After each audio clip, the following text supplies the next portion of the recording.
Hello everyone, welcome to Herald Global.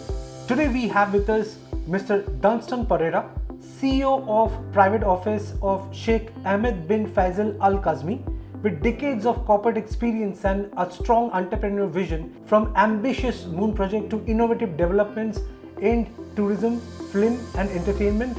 Mr. Pereira continues to play a key role in shaping the future of UAE through strategic alliances and forward-thinking leadership. Let's deep dive into his journey. I am Saimik and you're watching Fast Track. Let me begin by asking, what sparked your transition from corporate to entrepreneurship in UAE? See, my journey started in the year 1989. So Sure. it has been almost 40 years since I was working in the corporate sector in India and other places. About 6 years back, I moved to Dubai because of opportunity, or I would rather say it's a coincidence that I happened to meet Sheikh Ahmed bin Faisal Al Qassimi. And then it changed completely the perspective of what I was doing and what I could do. Sure. And UAE has always been a dynamic ecosystem. It has, with its pro-business policies and openness to innovation, it inspired me. So I thought, okay, let me try. And it had been a great journey to be associated with this great visionary leaders. More so ever, it also taught me what humanity is, Very which true. most of us we forget. So when we work closely with these leaders, we find out that we are all nothing, and the kind of humanity that they show to everyone is a lesson for me, and I'm blessed to be part of this region in this region. Definitely. Can you tell us more about the role as CEO of the private office of the Sheikh? As CEO of the private office of the Sheikh, see, we are into diversified activities like hospitality, healthcare, education, sports, entertainment, fintech, AI. So it's we have a lot of almost about 60 to 63 group companies wherein Sure. we oversee, and all these group companies are all joint venture companies. So I oversee the operations of these group companies and see that they are performing month on month. And I also focus on new ventures, new projects, and new collaborations, new partnerships.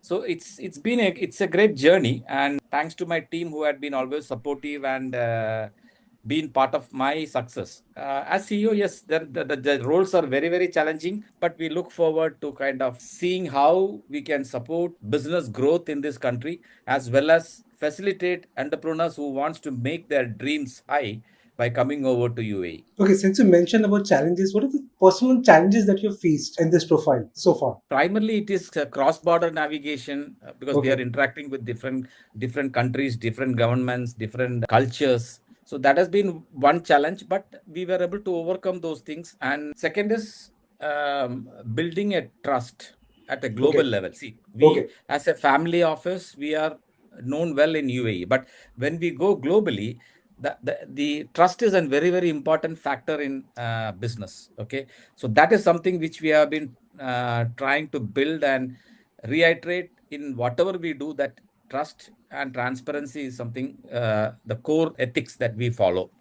And of course, aligning with different stakeholders of different mentalities has also been a challenge, but we try to overcome this through strong governance, transparencies, local partnerships, and consistency in the relationship that we build. Okay. You spoke about projects. So what's the story behind Moon Project? The Moon project had been in discussion for a couple of years, but because of the size of the project, we have not yet been kind of completely say that yes, it is happening in this region. But discussions are on in terms of Dubai, in terms of Ras Al Khaimah, basically because the total cost of the project itself is about 5.4 billion. And the area required is about 1 lakh square kilometers. So these are all some of the challenges that we had been facing, but we will be able to iron it out soon. And the project is a really fascinating one, which is designed by two people from Canada. And this is a 360 meters tall with about 5,000 rooms capacity hotel Okay. inside. There is also a moon surface that is going to be created inside to promote space Oh, wow. tourism And then there is also going to be residential projects coming around moon, which we will eventually call it as a moon city. So all put together, it is a really exciting project, which will take probably about 4.5 years to complete from the day of groundbreaking. So these are all some of the key aspects of the moon project. Okay, why Ras Al Khaimah poised as the next hotspot of UAE? Ras Al Khaimah, it has become an investor-friendly place because Okay, the government has also been very open now with a lot of policies that is being offered in terms of to ease out the business. Second aspect is the lower operating cost currently, because okay, if you compare with Dubai, Abu Dhabi, or Sharjah, Ras Al Khaimah has always been on a lower operating cost because the manpower cost is low, the other expenses are less. Infrastructure, the strong infrastructures that Ras Al Khaimah has today is also facilitating kind of the boom. And Ras Al Khaimah has always been a tourist destination, and that has been ever growing now. And then now with the coming of the casino in Ras Al Khaimah, which is likely to be opened by next year, the boom is quite, the hype that has been created already is very high. That because they are expecting a huge inflow of tourists into the region that will eventually help in developing so many other businesses in and true. around Ras Al Khaimah. So considering all these aspects, region in UAE is growing at a phenomenal pace, especially the land values are skyrocketing day by day. And it is going to be the most happening place in the next 4 to 5 years. Yes, you mentioned casino. It's the first casino of UAE, if I'm not wrong. What drove that concept of coming up with such a project like that? Well, casino is actually a government project, so it has got nothing to do with our office. So, but I think the thought came up somewhere about 5 6 years when the ruler of Ras Al Khaimah had a discussion, and then I think probably decided that this region should have a casino, because if you see, Dubai is growing as outgrown in all aspects. Yes, So the yes. other Emirates have also started following what Dubai could do. There has been a collaboration that has happened with the Wynn Resorts of who are the largest operators of casino in the world. That's it. It has become a reality. Okay, please tell us about the film city that has been we have been hearing so much about it. Film City is something which I have been passionate about, basically because I had been part of the industry for quite some time, the film Yes, industry. I had also acted in a couple of movies. We had been discussing this aspect for quite some time, that we should have an end-to-end solution for the film fraternity.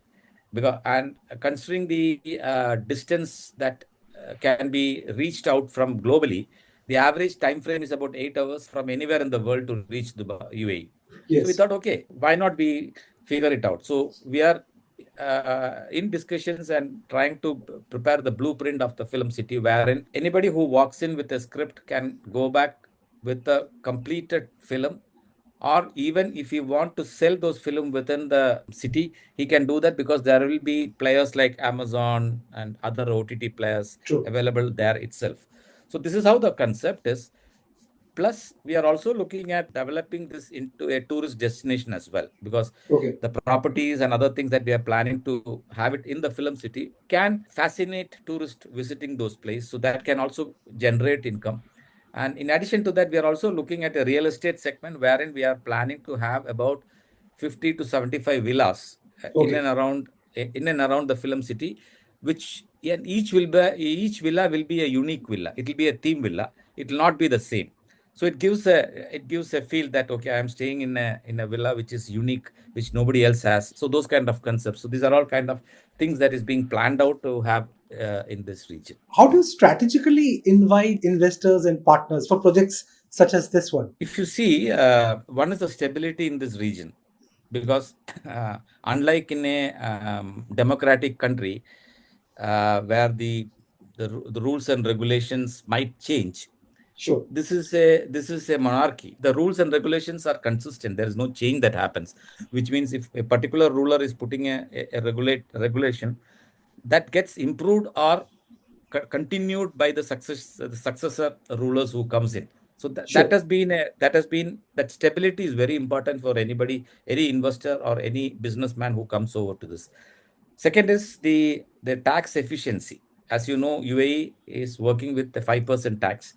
And in addition to that, we have more than 10 to 15 free zones where there is no tax. So that is another important factor, because when the world is running around taxes up to 48% in some of the countries, okay, we are just operating with 5% tax. Second is world-class infrastructure. Anybody who comes here for the first time, he never wants to go back, because I keep meeting a lot of visitors, investors, business people on a daily basis. And many people who have visited this country for the first time, they have opened up and said, oh, we want to either come back and settle here, or we don't want to go back. So this is the feedback that I keep getting it. Second is the global connectivity, the strategic connectivity. As I mentioned in my previous question, that within 8 hours you can reach 8 hours. UAE from anywhere of the world. That is, from India, it is about 3.5 hours. From Sri Lanka, it is about 4 hours. UK, it is about 7 hours. So like that, average, if you take, it's 8 hours. So that has also been an advantage, and the connectivity is phenomenal. You can come from any part of the world in this region. And second is, there is a clear vision by the leaders in terms of innovation and long-term growth. These are all very, very important factors that invites business people to come and operate in this region. Okay, as a CEO, how do you decide on a project? What are the attributes that you look at before you decide this is something that really looks favorable? The first thing what we see on a project is what it is going to deliver to this country, and what is the benefit the residents of this country is going to get. So that is the top line.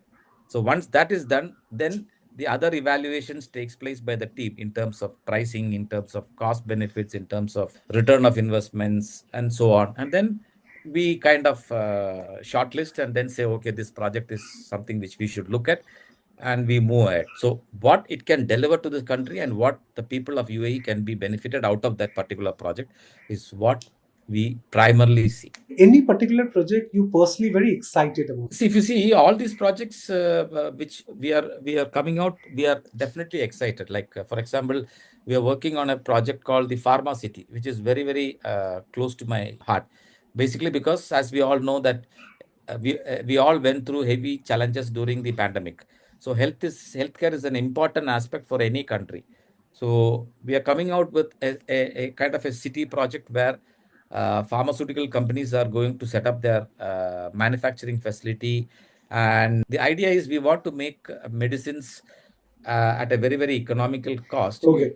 And one more aspect to this is that 60% of the production that is going to come out of this pharma city is going to be shipped to Africa. Because Sure. Africa is a huge nation where even now they are deprived of good medicines because of the affordability coming. So we are trying to make these affordable by reducing the cost of production and then send it to Africa and make sure that every individual in the Africa gets these medicines at least within the next 5 to 6 years. What's private office's vision for the future? The private office vision is to build a globally trusted platform. As I told you, we are trying to build the global, the trust that drives sustainable growth. We are looking at sustainable projects. We are looking at strategic investments from people across the world and cross-border partnerships. Like we are partnering with different countries in Africa, in Asia, and see how we can support them. As it's not only bringing investment into UAE, but we are also looking at supporting these countries in terms of infrastructures, education. Education is another important aspect that we are looking at, and how they can bring a long-term value creations in the whole process. That's what we are planning is. And as I told you, two important things that the private office is kindly focusing now is healthcare and education. We are looking at a lot of innovative technologies in the healthcare using AI and many other aspects, so that can be developed and built as a good ecosystem.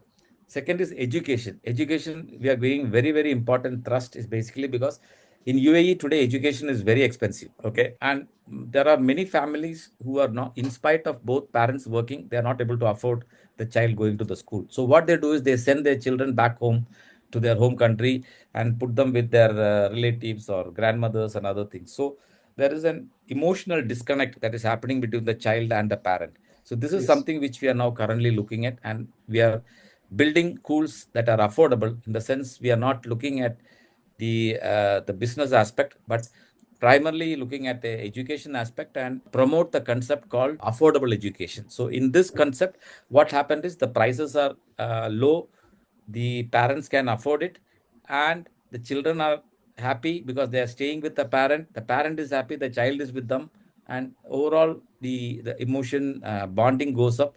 The parents are able to perform well in their workplace.